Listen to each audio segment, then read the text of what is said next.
كل يوم وشفتيو الجميع ف وهذا اللي تم بحضور الرئيس تاع الفيفا والرئيس الكاف لا سي جياني انفانتينو ولا سي ماو تسيبي.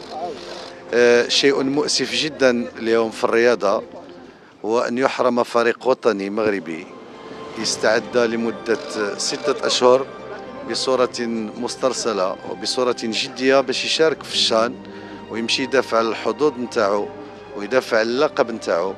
مؤسف جدا أن يبقى اليوم في المطار لمدة ساعات ينتظر ترخيص باش يمشي يشارك في بطولة إفريقيا.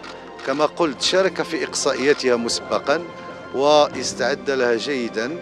فالأمور أو الملتقيات الرياضية وجدت باش تعطي الفرصة لهذا الشباب، توجدت باش تعطي